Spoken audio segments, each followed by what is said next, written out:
पहला पाठ पूरा हो गया था, वह चिड़िया जो। इसके प्रश्न उत्तर आपने कर लिए क्या? जो काम आपको दे दिया जाए उसको पूरा कर लो, बस सीधी सी बात है।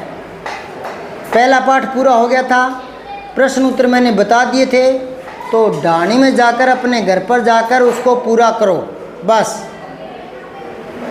समझ में आ रही बात? अगर पहला पाठ के प्रश्न उत्तर नहीं किए, मैं अगले दिन दूसरा पाठ शुरू करवा दूंगा, उसके प्रश्न उत्तर हो जाएंगे। वो नहीं किए, पहले वाले के लगे हो, तीसरा पढ़ा दूंगा, काम ज़्यादा हो जाएगा।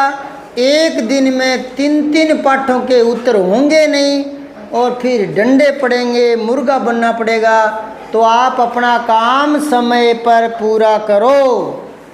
मैंने सुलेख लिखवाया था ना एक, अपना काम समय पर पूरा करो, है ना? तो वो सुलेख यूं ही नहीं लिखवाया था।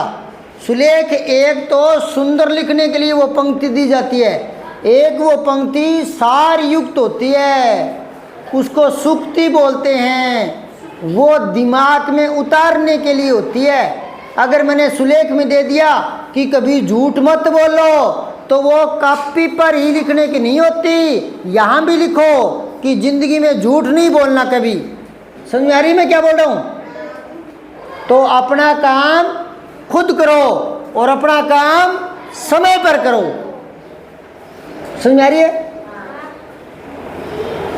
कल पहले पाठ के प्रश्न उत्तर मैं जांच करूंगा। आज शुरू करवा रहा हूं मैं बचपन दूसरा पाठ है। ये कृष्णा सोबती का लिखा हुआ है। किसका? कृष्णा सोबती। इसकी लेखिका है। आदमी है तो लेखक बोलते हैं, औरत है तो लेखिका। लिंग जानते हो? लड़का पुल्लिंग, लड़की स्त्रीलिंग, गाय स्त्रीलिंग, बैल पुल्लिंग, बकरा पुल्लिंग, बकरी स्त्रीलिंग, पहाड़ पुल्लिंग, पहाड़ी स्त्रीलिंग। समझ में आ रही बात? पंखा पुल्लिंग, पंखी स्त्रीलिंग। समझ में आ रही है? अब ये जो पाठ है बचपन, ये कृष्णा सोबती का लिखा हुआ है और ये संस्मरण है। अब ये नया शब्द आ गया कि गुरुजी संस्मरण क्या होता है। हालांकि ये तो हिंदी साहित्य के जो 12वीं 11वीं के बच्चे होते हैं उनके लिए आता है। जीवनी और आत्मकथा में अंतर बताओ, संस्मरण और कहानी में अंतर बताओ। ये तो बड़ी क्लासों के प्रश्न है, तो आप समझ नहीं पाओगे। आप इतना सा मान लो कि संस्मरण कहानी टाइप में ही होता है, कहानी की तरह। कहानियाँ तो सुनी आपने, तो कहानी की तरह ही होता है। थोड़ा सा फर्क ये है, कहानी तो कोई झूठी भी हो सकती है, संस्मरण कभी झूठा नहीं होता। कहानी तो जैसे कह दिया, एक कौवा था, प्यासा था, इधर उधर गया, मटके में कम पानी था, पत्थर डाले। ऐसे कौवे ने पत्थर डाले? ये ऐसी झूठी कहानी बनी हुई है। एक लोमड़ी थी, कौवे से बोली, कौवा मामा आप मीठा गाते हो। बोलती है लोमड़ी कौवे से, ये ऐसी बनी हुई है। तो कहानी तो झूठी भी हो सकती है, लेकिन संस्मरण जो है ना वो कभी झूठा नहीं होता, क्योंकि इसमें सम प्लस में स्मरण होता है, याद। जो अपने बचपन की कोई बात होती है उसको याद करके लिखती है वो, उस पूरी बचपन की कहानी को। वो किसी से संबंधित हो सकती है। जैसे महादेवी ने एक गाय पाली थी गोरा, तो उसने गोरा गाय पर और संस्मरण लिख दिया, मतलब कहानी सी बना के लिख दी। तो ये कृष्णा सोबती का संस्मरण लिखा हुआ है, अपने बचपन की बातें लिखी है। तो अपना बचपन उसने जो जिया है वही बातें लिखी है, तो इसमें झूठ क्या हो सकता है? तो संस्मरण कभी झूठे नहीं होते। ठीक है, अब पढ़ता हूं मैं तुम्हें अपने बचपन की ओर ले जाऊंगी। ये कौन कह रही है? कृष्णा सोबती। हाँ, लेखिका कृष्णा सोबती। और किसको कह रही है? आपको, जो इसको पढ़ रहा है। हम पढ़ रहे हैं तो हमें कह रही है। क्या कह रही है? कि मैं तुम्हें अपने बचपन की ओर ले जाऊंगी। तो हमें पकड़ कर ले जाएगी क्या? नहीं, वो बातें बताएगी, तो हमें उसके बचपन की सारी जानकारी हो जाएगी, तो हम उसके बचपन को जान पाएंगे, यानी उसके बचपन तक पहुंच जाएंगे, उसके बचपन को समझ पाएंगे। तब ये लिख रही है कि मैं तुम्हें अपने बचपन की ओर ले जाती हूँ। ठीक है, अब मैं मेरे गांव की बातें बताऊं तो आपका सारा ध्यान मेरे गांव की ओर चला जाएगा ना, कि सर के गांव में ये है, सर के गांव में ये है ना। तब ये कह रही है कि मैं तुम्हें अपने बचपन की ओर ले जाती हूँ। मैं तुमसे कुछ इतनी बड़ी हूँ कि तुम्हारी दादी भी हो सकती हूँ तुम्हारी नानी भी हो सकती हूँ, बड़ी बुआ भी हो सकती हूँ, बड़ी मौसी भी हो सकती हूँ। ये जो लेखिका है ना कृष्णा सोबती, ये काफ़ी बड़ी लेखिका है जब ये लिख रही है उस समय। तो ये आपको कह रही है कि आप तो नन्हे नन्हे बच्चे हो, मैं तो आपकी दादी की उम्र की हूँ, आपकी नानी की उम्र की हूँ, जितनी बड़ी आपकी दादी नानी है उतनी बड़ी मैं हूँ शायद, लेकिन मैं अपने बचपन की बातें तुम्हें बताऊँगी। तो अब तो लेखिका बूढ़ी है, समझ गए, बड़ी है बड़ी, लेकिन वो अपने बचपन की बात बता रही है। ठीक। परिवार में मुझे सभी लोग जीजी कहकर ही पुकारते हैं। हाँ, मैं इन दिनों कुछ बड़ा बड़ा यानी उम्र में सयाना महसूस करने लगी हूँ कि लोग मुझे जीजी कहते हैं, बड़ी जीजी, तो मैं अपने आप को सयाना मानती हूँ, उम्र में बड़ा मानने लग गई हूँ। शायद इसलिए भी कि पिछली शताब्दी में पैदा हुई थी कि मैंने एक शताब्दी पार कर दी। शताब्दी होता है 100 सालों का समय। जैसे 1901, 1902, 1917, 1947 देश आज़ाद हुआ था 1947, तो वो 1900 के आगे चल रहा था, तो वो 20वीं सदी थी। फिर 2001, 2002, 2003, अब 2023 चल रहा है ना, तो ये 2000 तो हो गए पूरे, आगे 23 और हो गए, 2023, तो ये 21वीं सदी चल रही है। कौन सी सदी चल रही है? तो वो तो 20वीं सदी में पैदा हुई थी। तो कह रही है मैं अपने आप को बड़ा इसलिए भी मान रही हूँ क्योंकि मैं पिछली सदी में पैदा हुई थी, तो मैंने एक सदी पार कर ली, इसलिए मैं अपने आप को बड़ा मानती हूँ।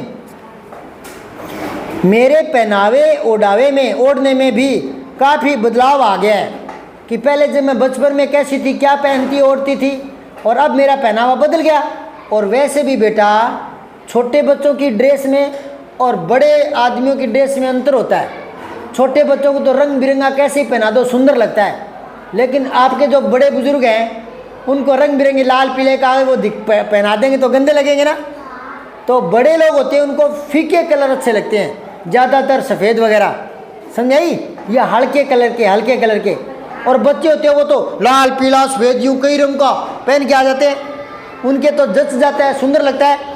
लेकिन बड़ों की कपड़ों के जो रंग होते हैं वो थोड़े अलग होते हैं, फीके रंग के होते हैं, सफ़ेद होते हैं। तब ये लेखिका क्या कह रही है कि अब तो मेरे कपड़ों में अंतर है, आ गया है, कपड़ों में अंतर है। हाँ, कैसे अंतर आया सुन लो।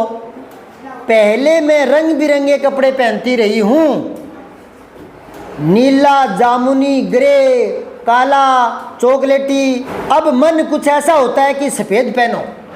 पहले तो कौन से रंग के पहनती थी? नीले रंग का पहन लेती, कभी जामुनी रंग का, कभी ग्रे काला रंग का, कभी चॉकलेटी रंग का, ऐसे कपड़े पहनती थी। और अब जब बड़ी हो गई है तो मन क्या करता है, कुछ सफ़ेद पहनूं, गहरे नहीं, हल्के रंग के। अब किस रंग के कपड़े लेखिका को अच्छे लग रहे हैं? सफेद रंग के पर हल्के रंग के। हल्के रंग के, या तो सफ़ेद हो, अगर कलर है तो हल्का कलर हो, गुड्डा कलर नहीं। मैंने पिछले दशक होता है 10 सालों का समय, दशक 10 सालों का समय। तो कह रहा है पिछले दशकों से तरह तरह की पोशाकें पहनी है मैंने कई साल पहले। जैसे पहले मैं फ़्रॉक पहनती थी, फिर निकर वोकर पहनने लगी, फिर स्कर्ट पहनने लगी, लहंगे पहनने लगी, फिर गरारे पहनने लगी। गरारे होता है एक पायजामा जिसकी मोरी नीचे से चौड़ी हो, उसको गरारे बोलते हैं। तो गरारे भी मैंने पहने हैं। और अब क्या है, अब कह रही है कि मैं चूड़ीदार और घेरदार कुर्ता पहनती हूँ, जिसमें घेरे बनाओ, चूड़ीदार पजामा हो, सलवार हो, वो पहनती हूँ अब जब बड़ी हो गई तब। और पहले बचपन में कैसे पहनती थी? फ्रॉक, निकर, स्कर्ट, यूँ। समझ में आई बात है? तो ये छोटे छोटे प्रश्न आ सकते हैं और आपको बनाकर कॉपी में लिखने हैं। क्या लिखोगे? एक तो ये लिखोगे कि लेखिका अपने आप को सियाना क्यों मानती है, क्योंकि एक तो घर के लोग उसको जीजी कहते हैं, बड़ी जीजी कहते हैं, और एक वो उम्र में बड़ी हो गई इसलिए, एक उसने एक सदी पार करते हुए देखा है तो वो अपने आप को सियाना मानती है। दोबारा सुन लो उत्तर। लेखिका अपने आप को सियाना क्यों कहती है? एक तो सभी लोग घरवाले उसको जीजी कहते हैं, दूसरा वो उम्र में बड़ी हो गई है, तीसरा उसने एक सदी पार कर ली है, एक सदी पार करते हुए देख लिया है, इसलिए अपने आप को सियाना समझती है। दूसरा प्रश्न ये आ सकता है कि लेखिका बचपन में कैसी ड्रेस पहनती थी, तो ये लिखा पड़ा है। एक प्रश्न ये भी आ सकता है, अब लेखिका को कैसे कपड़े पसंद है? सफेद रंग के ज्यादातर तो, या अगर कलर पहनती है रंगीन तो वो हल्के रंग के। ये छोटे प्रश्न लिख के लाने हैं आपको, 3-4 प्रश्न बन गए। यहाँ पाठ तो आज पूरा होगा नहीं, तो वो 3 प्रश्न आज बताए वो कर लो, छोटे छोटे। समझ आ रही है क्या? ऊपर नाम लिख लो, पाठ 2 बचपन, कृष्णा सोबती, तारीख लगा दो, और वो 3 प्रश्न जो मैंने छोटे छोटे बताए वो कर लो। काम कम हो जाएगा, थोड़ा प्रश्न कम लिखने पड़ेंगे। समझ में आ रही है क्या? तो आज करो बेटा। लेखिका कह रही है कि बचपन के कुछ फ्रॉक तो मुझे अब तक याद है। आपके हैं कभी? आप अभी तो बचपन ही है आपका, फिर भी थोड़ा बहुत कई 2-4 साल पहले का कुछ याद है कि मेरे पहले एक ऐसी पैंट होती थी, ऐसी शर्ट होती थी, ऐसी टोपी होती थी? कुछ याद आ रहा है आपके? कुछ आपकी कोई अपनी पुरानी ड्रेस याद आ रही है? याद आती है? मेरी याद आ रही है, मैंने एक ड्रेस सिलाई शर्ट, तो वो ऊपर से तो हल्की लाल लाल रंग की थी, और उसकी सिलाई दर्जी ने ऐसे कर दी कि उसको उल्टा सीधा कैसे ही पहनो, तो जब मन होता तो उसको दूसरी साइड से पहन लेता, वो हल्की पीली पीली थी। वो अभी तक वो फट गई, वो अभी याद है मेरे। बहुत सारी ड्रेसें मेरी याद है कि एक मेरी ऐसी ड्रेस होती थी। आपके कोई अपनी ड्रेस याद है?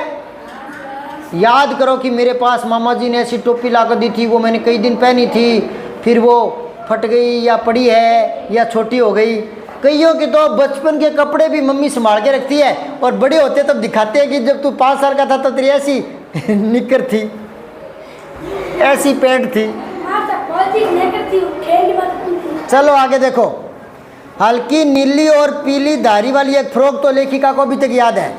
कौन सी फ्रॉक है? हल्की नीले रंग की थी, हल्की पीली धारी थी, गोल कॉलर और बाजू पर भी गोल कफ।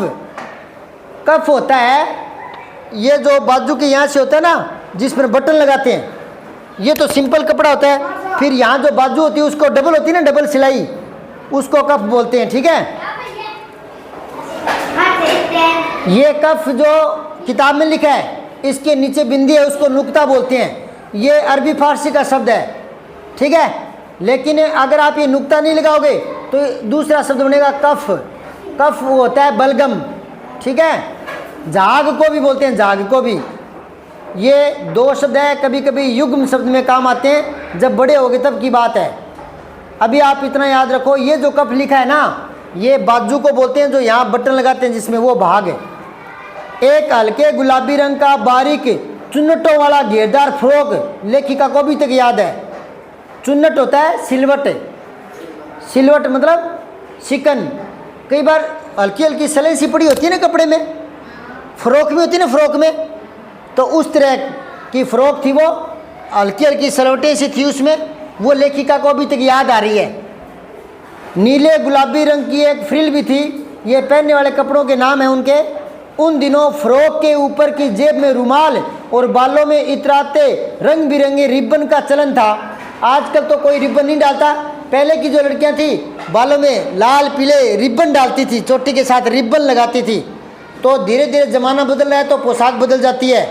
तो जो फ्रॉक थी उसके ऊपर जेब थी, उसमें लेखिका रुमाल रखती थी और बालों में रंग बिरंगे रिबन। जो आप परेड करते हो ना 15 अगस्त 26 जनवरी को, तो हाथों पर लाल पीले वो रिबन बांधते हो ना, वो पहले लड़कियां बालों में चोटी में बांधती थी। आजकल भी बांधती है कुछ। लेमन कलर का, लेमन होता है नींबू, नींबू के से कलर का एक बड़े प्लेटों वाला गरम फ्रॉक जिसके नीचे फर टंगी थी। एक वो फ्रॉक याद आ रही है, नीचे ऐसे फ्रियाँ सी थी, ठीक है, और जो हवा मिलती थी, उस तरह की फ्रॉक भी लेखिका को याद आ रही है। 2 ट्यूनिक भी याद आ रहे हैं लेखिका को। एक चॉकलेटी रंग का था और अंदर की कोटी प्याजी रंग की थी, प्याज के रंग की। दूसरा ग्रे, ग्रे होता है मिटिया सा रंग का ग्रे, और उसके साथ सफ़ेद कोटी भी थी। ये कुछ ड्रेसें हैं जो लेखिका को अब भी याद आते हैं, जो वो बचपन में पहनती थी। पेज पलटो। मुझे अपने मोजे और स्टॉकिंग भी याद हैं। बचपन में हमें अपने मोजे खुद धोने पड़ते थे। मोजे मतलब जुराब। लेखिका और उसकी बहन या भाई जो भी हैं छोटे बच्चे वो खुद धोते थे। घर वाले उनसे दिलवाते थे कि अपनी रुमाल धो, अपने मोजे धो, ठीक है। वह नौकर या नौकरानी को नहीं दिए जाते थे, इसकी सख्त मनाही थी। लेखिका कह रही है कि और बड़े काम तो नौकर कर लेते थे, लेकिन अपनी जुराब, अपने जो रुमाल ये वगैरह ये तो हमें अपने आप को ही धोने पड़ते थे, नौकर से नहीं दिलवाते थे। हम बच्चे इतवार को सुबह इसी में लगा देते थे, मतलब सुबह सुबह की एतवार का जो समय होता है वो मोजे धोने में ही खर्च हो जाता था। धो लेने के बाद अपने अपने जूते पॉलिश करके चमकाते थे। स्कूल के जो जूते हैं ना, वो भी घर वाले कहते थे अपने जूते साफ करो, एकदम साफ होने चाहिए, चमकने चाहिए। जब जूते कपड़े या ब्रश से रगड़ते तो पॉलिश की चमक उभरने लगती थी। कपड़े से रगड़ते या ब्रश से रगड़ते थे ना, तो जो चमड़े के जूते हैं वो चमकते थे, सुंदर लगते थे। तो हर कोई बच्चा स्कूल में आता है तो अपनी जुराब, मतलब मोजे, अपने जूते, अपनी ड्रेस बढ़िया सुंदर पहन के आता है। मुझे आज भी बूट पॉलिश करना अच्छा लगता है। एक बात सुनो, जब आदमी अपने हाथों से अपना काम करता है ना, तो फिर उस काम में आनंद आता है। एक तो ये कमरा मैं साफ करके दे दूं, आप आते ही बैठ जाओगे तो आपको खुशी नहीं होगी। और अगर आपने कचरा देखा है, खुद ने साफ किया है और फिर बैठते हो तो एक आनंद आता है। समझ आई बात है? खुद का किया काम होता ना।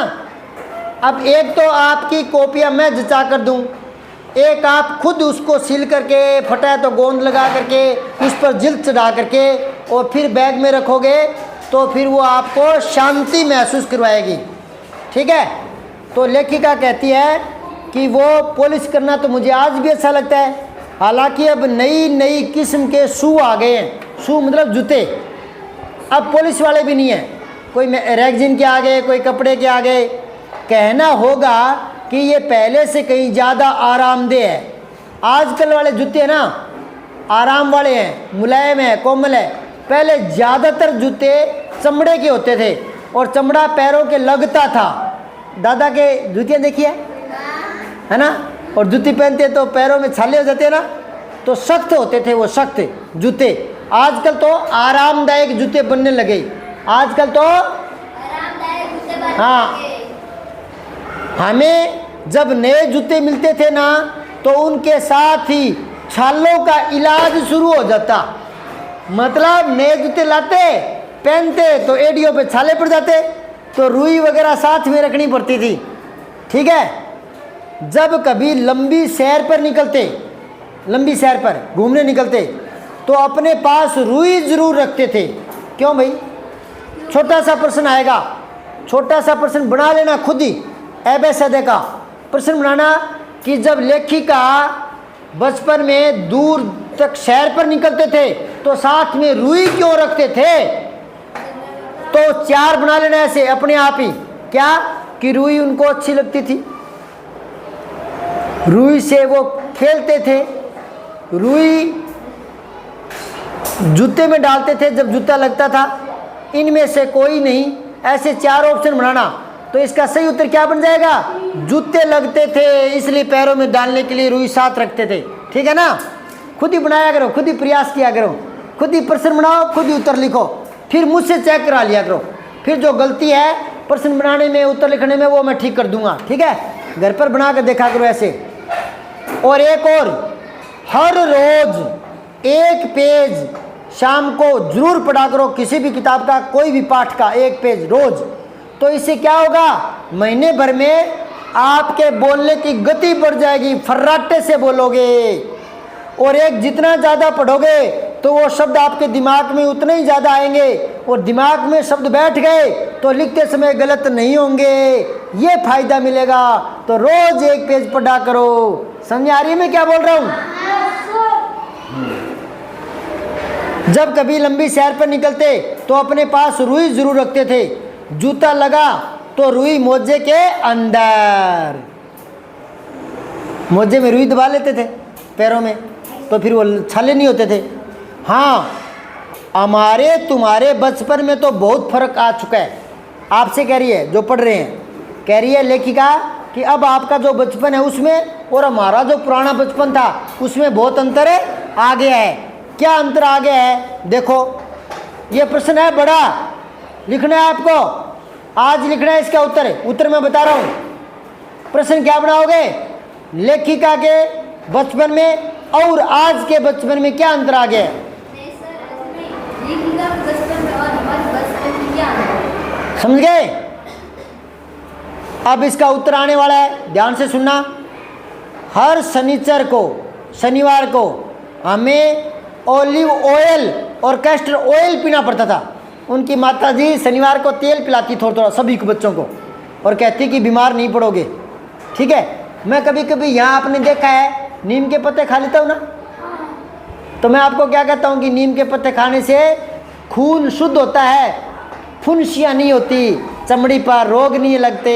ठीक है, तो ऐसे ही उनके घर वाले कहते थे शनिवार को तो सप्ताह में एक बार तेल की एक चम्मच पिला देते थे धक्के काम से। उनको उल्टी आती थी, मन नहीं करता था तो भी पीना पड़ता था, ज़बरदस्ती पिला देते थे कि बीमार नहीं होगे।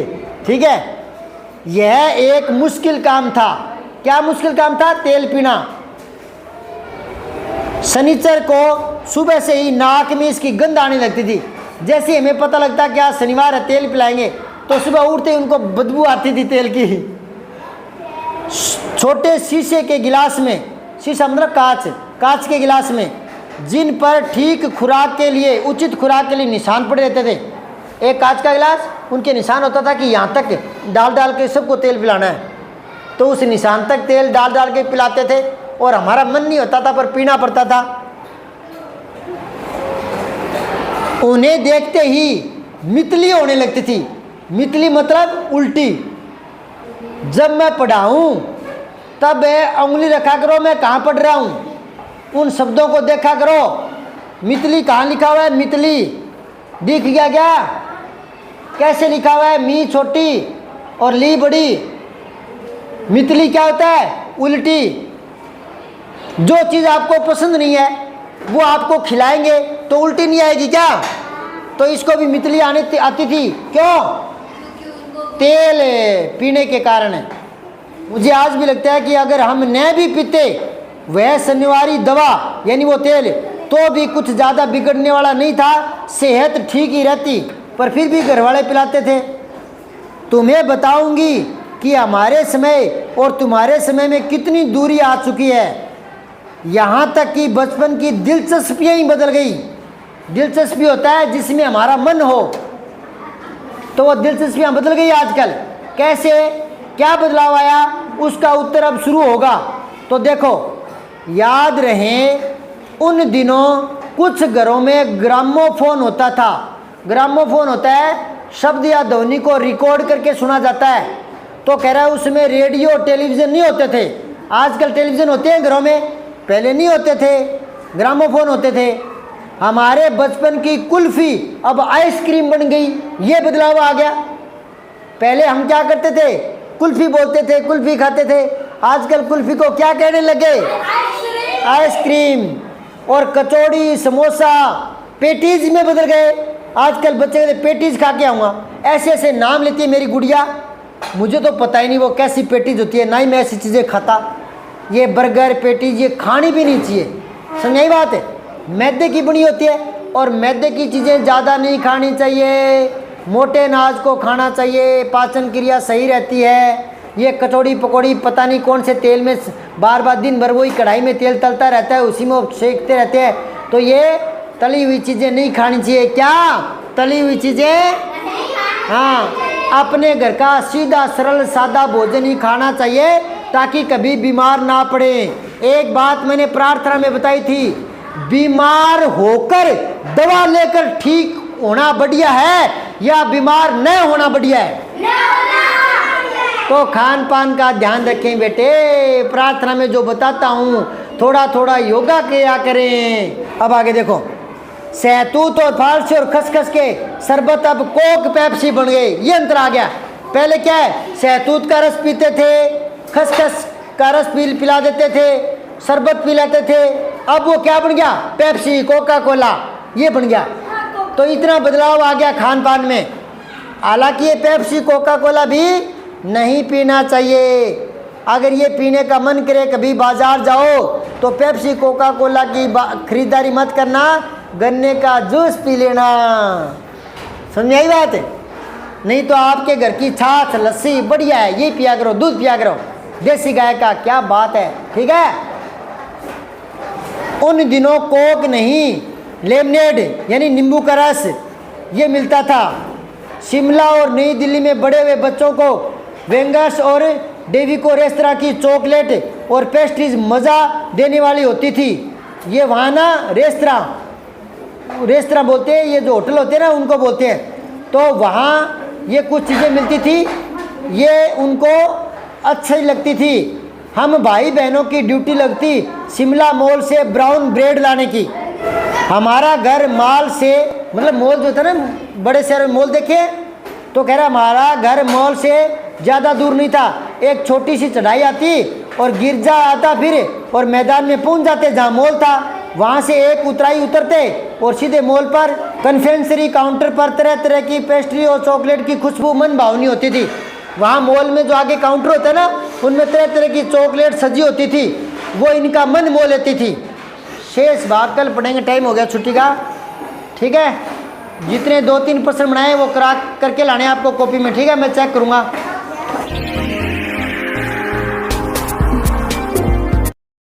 जय हिंद, विजय हिंदी।